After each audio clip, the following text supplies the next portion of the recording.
साधन अवस्था अच्छे मंजरी मंजरी साधन मंजरी अवस्था भी दुईटी आश्रय देखो आप जानतु कि न जानतु मु जाने कि न जाने जगत जानतु कि न जानतु ठाकुर आमको मंजरी साधन मध्य देदेले कारण मंजरी अवस्था दुईटा आश्रय गोटे हूँ प्रेम आ गोटे हूँ रस आम प्रेम रे मशगूल रोचे समस्ते कोलाग्रत होते तद्विधि आत्मस्पर्श संगम समस्ते समस्त देखते जय गुरु संभाषण करुचे तेणु आम साधन न कले दयामय प्रभु करुणामय प्रभु अलौकिक भाव आपण मान भितर मो भितर जिते सब कर्मकर्ता अच्छा समस्त भितर प्रेमर रस फल को छुटे चली प्रेम आ गोटे हूँ रस तृतीय अवस्था हूँ भाव यही भावर मध्य दुईटी आश्रय अच्छे गोटे आश्रय अच्छे भावर आश्रय केवल भाव आका देखु एत बड़ सम्मिलन में भक्त सम्मिलन में भाव विनिमय स्थिति को कहीं अस्वीकार करें ना तुम्हें मैंने साधन पथरे गति कला बेले किए क्यों भाव अनुभव करुच किए क्यों बाधा किए क्यों विघ्न प्राप्त हो परस्पर विनिमय माध्यम निजक संगठित कर आज आम यही एक कोऑपरेशन यही एक समाहित प्रक्रिया आम पाइचे तेणु यहाँ पाइबा द्वारा आम कुआड़े जावा ना मनुष्यत्व पर देवत्व देवत्व पर ब्रह्मत्व ईश्वरत्व पर ब्रह्मत्व प्रतिष्ठित हुआ जहाँ ठाकुर इच्छा से इच्छा को आम साकार करवा सुधीवृंद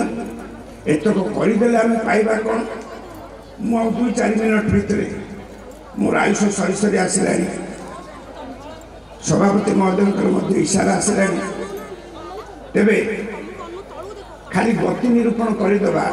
आम निजक निजे पचार मोर गति कुआड़े पश्चात गति ना अग्रगति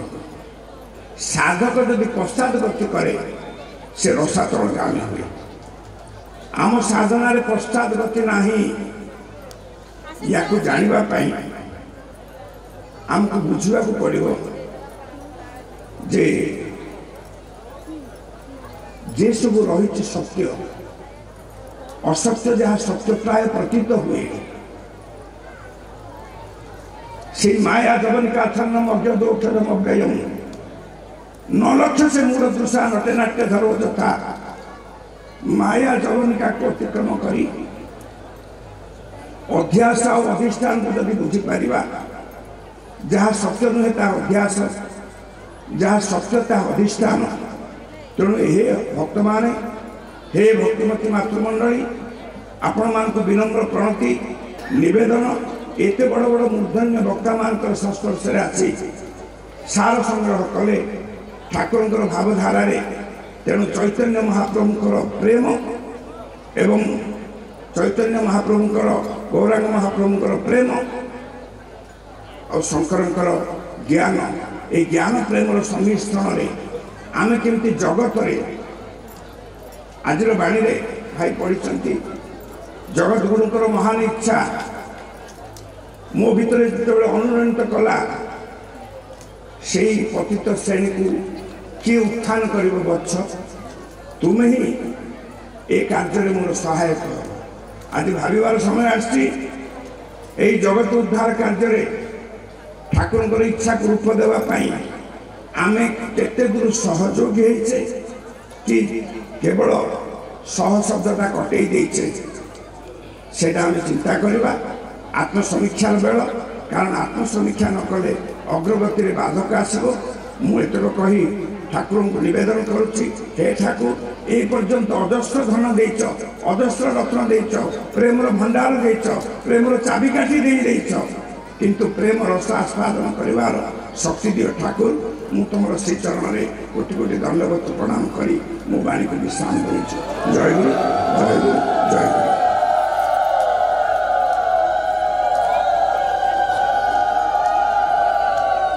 बहुत बहुत धन्यवाद। विशिष्ट परम ब्रह्म तत्वर विशिष्ट व्याख्याकार एवं विशिष्ट प्रवक्ता श्रीजुक्त जगन्नाथ पंडा आचार्य जगतगुरु शंकर जहाँ को भारतीय ज्ञान परंपरा रे ज्ञानर अवतार बोली कहा जाए। आचार्य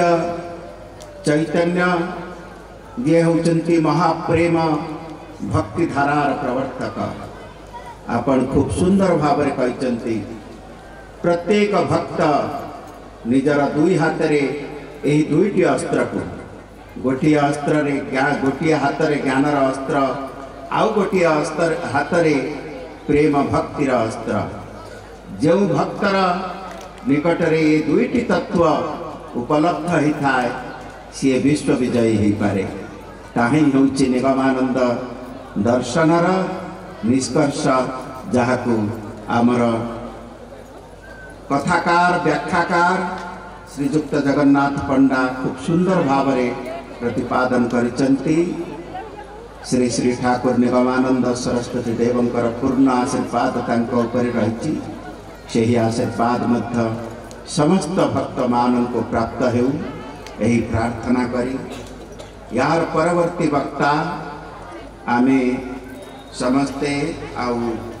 भक्त मंडली को मोर निवेदन बेसी वक्ता आउ नहंती खूब समय कम समय भितर आमर ये साधारण सभा शेष हेब। आपण माने जो भली भाव एकाग्रता भक्ति भावना धैर्य प्रदर्शन करिकिरी एही सारस्वत वाणी को संत साधु मानकर सारस्वत वाणी को श्रवण करुचंती। से भली भाव आउ किछि क्षण आपण मान को एही सारस्वत पीठ रे अपेक्षा करिया को पड़िबो। आउ अनेक हमर जड़े दुई जन साधु संत अछंती एवं अनेक कथा आपण श्रवण करिवे। मु वर्तमान अनुरोध करी आपण माने समस्ते जानिचंती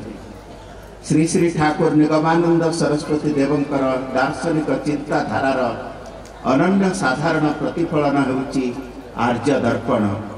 जो आर्य दर्पण माध्यम दशंधि दशंधि धरिकी साधारण एवं असाधारण समस्त मनीष एवं प्राणी मानकर हृदय को एक अपूर्व दिव्य भावना रे प्लावित करा जाई पारिची। सेही आमर संस्थार प्रमुख मुखपत्र आर्य दर्पणर संपादकीय मंडलीर जे होचंती प्रमुख सारस्वत साधक आम निकटरे उपस्थित अछंती श्रीजुक्त कैलाश चंद्र पाणी। मु तांकु विनम्र अनुरोध करिबे से तांकर वक्तव्य उपस्थापन करिबे समयर मर्यादा मत करे।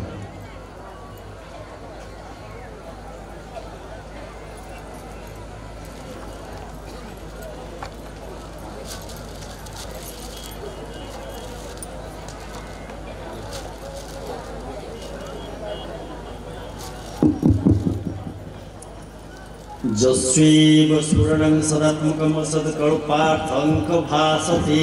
साक्षात् तत्त्वमसीति वेदवशसद्बोधयताश्रितान्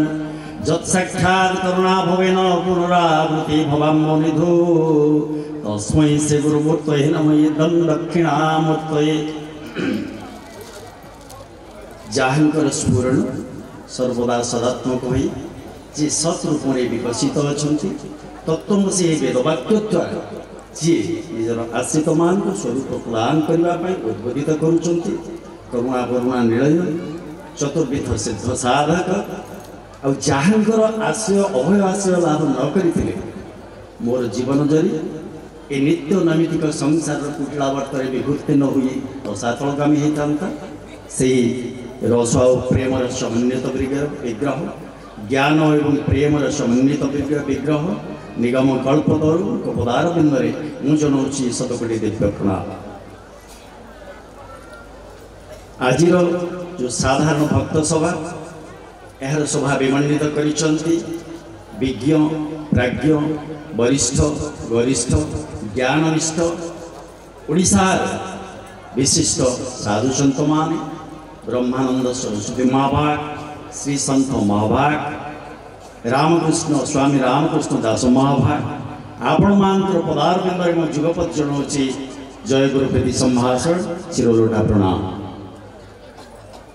आज सभा जे सभापति अछंती तांको विषय अनेक कथा आलोचना हेछि तांकर पदारविंदरे मो मध्य प्रणाम निवेदन करूछि। नीलाचल सारस्वत संघर